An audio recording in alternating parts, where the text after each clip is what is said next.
Good morning children. आज हम लोग जनसंचार माध्यम के अंतर्गत समाचार लेखन शैली को देखेंगे।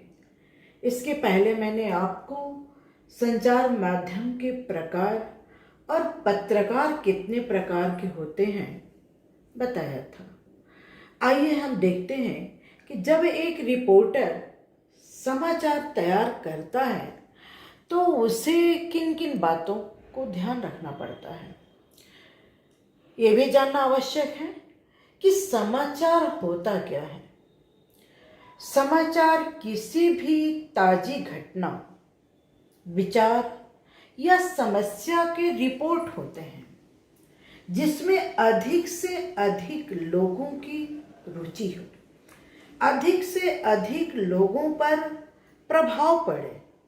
यही नहीं, समाचार लिखते वक्त हमें ये ध्यान रखना है कि उसमें कुछ अनोखापन हो, जन रुचि भी हो और निकटता हो, नवीनता भी हो। लेकिन समाचार लिखा कैसे जाएगा, इसकी शैली क्या होती है, ये हम आपको बताएंगे। क्योंकि समाचार लेखन एक विशिष्ट कला है। समाचार सूचनात्मक तथा तथ्यात्मक होते हैं। फिर से ध्यान दीजिए, जो समाचार सूचनात्मक तथा तथ्यात्मक होते हैं उनका सीधा संबंध जनमत से है, इसलिए इनकी प्रस्तुति का ढंग भी अत्यंत महत्वपूर्ण होता है। समाचार लेखन की एक विशिष्ट शैली होती है जिसको हर एक व्यक्ति को अपनाना पड़ता है और उस विशिष्ट शैली का नाम है उल्टा पिरामिड शैली, यानी विलोम स्तूपी। इस शैली का विकास 19वीं शताब्दी अमेरिका में हुआ था। इसमें अब उल्टी पिरामिड शैली है क्या, इसकी विशेषता क्या है? दरअसल उल्टा पिरामिड शैली में 6 ककारों का प्रयोग होता है। ध्यान दीजिए, 6 ककार। 6 ककार कौन कौन से हैं? क्या, कब, कहाँ, कौन, क्यों, कैसे। ये 6 ककार हैं और इन 6 ककारों को हम कैसे प्रयोग करेंगे उल्टा पिरामिड शैली में, इसको समझिए। उल्टा पिरामिड शैली के 3 भाग होते हैं। पहला पार्ट इंट्रो यानी मुखड़ा, बॉडी और समापन। उल्टा पिरामिड शैली के ध्यान दिए 3 भाग होते हैं, इंट्रो, बॉडी, समापन। इंट्रो यानी मुखड़ा। तो जब हम कोई रिपोर्ट लिखते हैं, किसी भी समाचार पत्र के लिए प्रतिवेदन तैयार करते हैं, तो सबसे पहले जो महत्वपूर्ण सूचना होती है वो हम इंट्रो में डालते हैं और लिखते वक्त इस इंट्रो में क्या, कब, कहाँ, कौन 4 ककारों का प्रयोग होता है। इंट्रो में ध्यान दीजिए कौन कौन से ककार का प्रयोग होता है?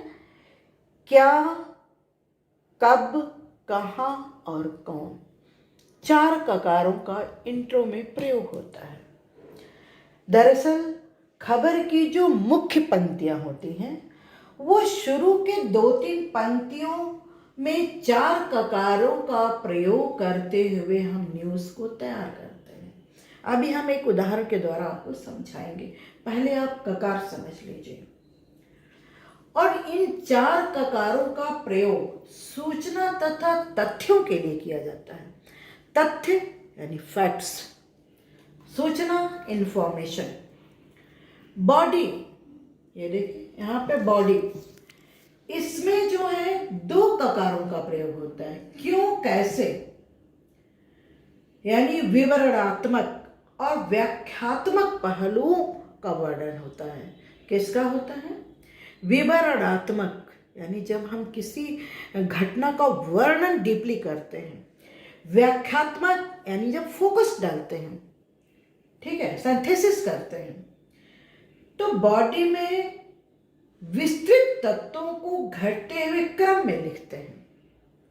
यहां तो सिर्फ इंफॉर्मेशन होती है और यहां पर विस्तृत व्याख्या होती है, और यहीं पर हम क्रमशः कम कर देते हैं घटना को। ध्यान दीजिए, जब भी आपको कोई प्रतिवेदन लिखना हो, कोर्स में तो है ही है, आपको प्रतिवेदन भी लिखना है, समाचार लेखन शैली में समाचार भी लिखना है। तो समाचार लेखन शैली के लिए 2 बात अवश्य आप ध्यान में रखें। वाक्य छोटे होने चाहिए, सरल एवं बोलचाल भाषा होनी चाहिए। क्यों? क्योंकि आपने अभी अभी मैंने आपको बताया कि समाचार जनमत के लिए होता है, उसका संबंध जनमत से होता है, यानी जनमत यानी पब्लिक, साधारण से साधारण पब्लिक से होता है उसकी। और घटना से संबंधित चित्र भी भेजना चाहिए। अब एविडेंस, घटना घटित हुई कि नहीं हुई, इसके लिए एविडेंस भी तो जरूरी है ना, तो फोटोग्राफ भी भेजना चाहिए। तो एक छोटा सा उदाहरण हम आपको देते हैं, और वह यह है कि मान लीजिए आपको किसी भी समाचार के लिए एक प्रतिवेदन तैयार करना है,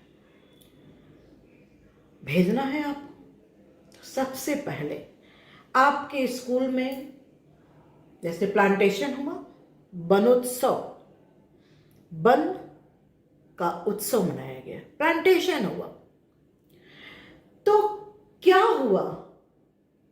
ध्यान दीजिए, वनोत्सव मनाया गया। कब? प्रातःकाल 8 बजे। कहाँ? विद्यालय के कैंपस में। उसके मुख्य अतिथि कौन थे? विद्यालय के निदेशक थे। ये जो सूचना है वो एक लाइन में दी जाती है, और क्यों, कैसे, क्यों प्लांटेशन हुआ, कैसे हुआ, इसकी विस्तृत व्याख्या आप करते हुए और यहीं पर अंत कर देंगे। अब हम आपको बताते हैं, ये तो उल्टा पिरामिड शैली, समाचार लेखन की शैली क्या है? उल्टा पिरामिड शैली है। लेकिन जो कहानी होती है, कहानी, आर्टिकल, फीचर लेखन, दृश्य लेखन, इसके लिए हमें ऊर्ध्व स्तूपी सीधा पिरामिड शैली का प्रयोग करना पड़ता है। देखिए, लिखने को तो हम एन केन प्रकारण कैसे भी लिख देते हैं, लेकिन एक जो प्रॉपर स्टाइल होती है, इसकी भी जानकारी होनी चाहिए। क्योंकि आपके कोर्स में है तो आपको समझना। देखिए, हाँ, आपके पास न्यूज़पेपर होगा, तो एक बार ध्यान से न्यूज़पेपर को देखिएगा। जो संपादकीय पेज होता है, मुझे लगता है हर पेज का अलग अलग पृष्ठ है। वो दैनिक जागरण का अलग है, आज का अलग है, तो 5वां या 6वां पेज होगा संपादकीय पेज। उस पे आपको ऊर्ध्व स्तूप यानी सीधा पिरामिड शैली में लिखे गए आर्टिकल आपको मिल जाएंगे। उसमें क्या होता है कि हमें ये जानने की इच्छा होती है कि कहानी का मूल उद्देश्य क्या है, ये फीचर लेखन क्यों लिखा जा रहा है। हमें घटना से मतलब नहीं होता है। तो आप उस पेज पे देखेंगे तो सबसे जो पहला आता है आर्टिकल साइड में होता है। अब मान लीजिए ये अखबार है, तो अखबार के साइड में होता है यहाँ पर संपादकीय। हम एक एक को लेंगे। तो संपादकीय के लिए हम सीधा पिरामिड शैली का ही प्रयोग करते हैं। संपादकीय लेखन के जरिए अखबार किसी समस्या, घटना, मुद्दे पर अपना राय प्रकट करते हैं। संपादकीय किसी भी समाचार पत्र के विचारधारा का संवाहक होता है। यह व्यक्ति विशेष के दृष्टिकोण नहीं बताता है, इसलिए संपादकीय में लेखक का नाम नहीं लिया जाता है। संपादकीय लेखन में संपादक अखबार के द्वारा अपनी आवाज को ऊंचा उठाता है, और ये कार्य यानी संपादकीय लेखन का कार्य संपादक, सह संपादक, समाचार संपादक, उप संपादक कोई भी कर सकता है। कभी कभी प्रश्न आता है कि संपादक किसे कहते हैं, एडिटोरियल, एडिटर। और ये भी प्रश्न आता है कि संपादकीय पृष्ठ पर प्रकाशित होने वाला जो एडिटोरियल है, संपादकीय को समाचार पत्र अपनी आवाज मानते हैं। और आवाज संपादकीय को देखिए, ध्यान दीजिए, संपादकीय यानी एडिटोरियल को आवाज और एडिटर यानी संपादक किसी भी समाचार पत्र का वह द्वारपाल होता है। प्रश्न आता है कि द्वारपाल किसे कहते हैं और समाचार पत्र के आवाज किससे माना जाता है। छोटे छोटे क्वेश्चंस आते हैं एग्जाम में, तो ध्यान दीजिए, द्वारपाल किसको कहा जाता है, संपादक को। और संपादकीय क्या है, संपादकीय को समाचार पत्र अपनी आवाज मानते, किसी भी समाचार पत्र को आप ले लीजिए। तो ये जो संपादकीय में नाम इसलिए नहीं होता है क्योंकि वह एक पूरी समाचार पत्र का आवाज, वॉइस होता है, तो भला नाम क्यों होगा इसमें। अब आते हैं हम फीचर लेखन। आप उसी पेज पे देखिएगा, 4-5 आपको आर्टिकल्स मिलेंगे। प्रश्न आता है कि फीचर लेखन किसे कहते हैं। फीचर लेखन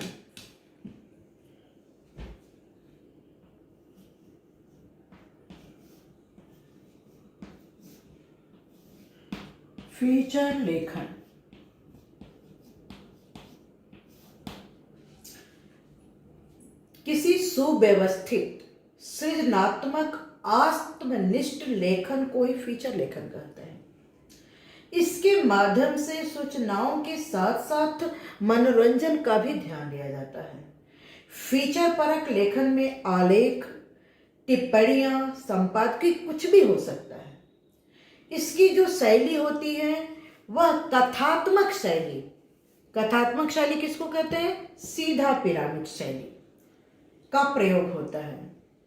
समाचार पत्र में विशेष लेखन के जो क्षेत्र होते हैं, जैसे कृषि से संबंधित, मनोरंजन से संबंधित, स्वास्थ्य, खेल, विज्ञान, व्यापार से संबंधित विशेष लेख होते हैं जो फीचर लेखन के अंतर्गत आते हैं।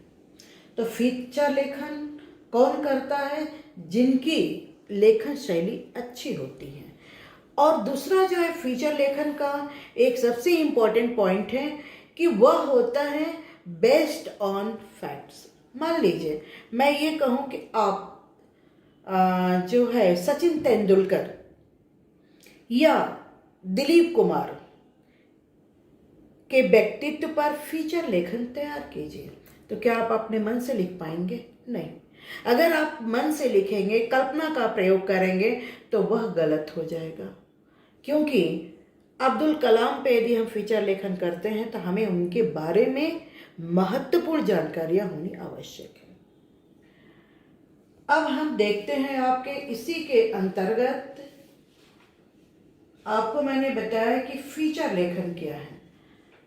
अब समाचार से ही संबंधित दूसरा जो होता है वो होता है स्तंभ लेखन किसे कहते हैं। स्तंभ लेखन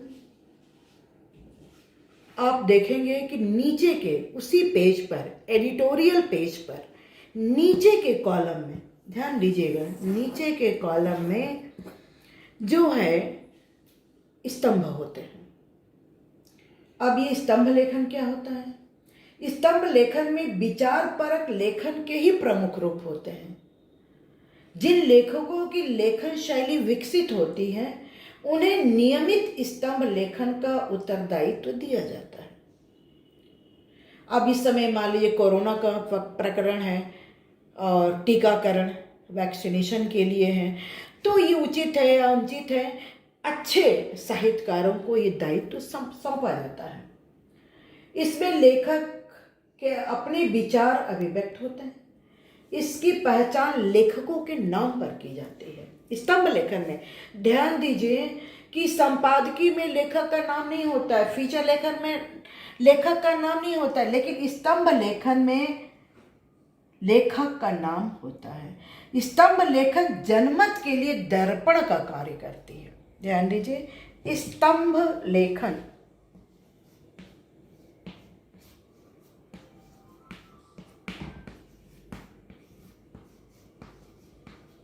स्तंभ लेखन क्या करता है?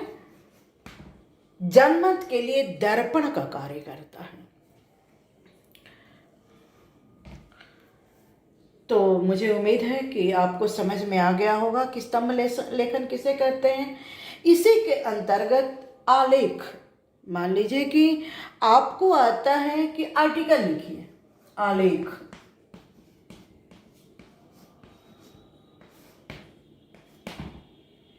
आलेख, दृश्य लेखन,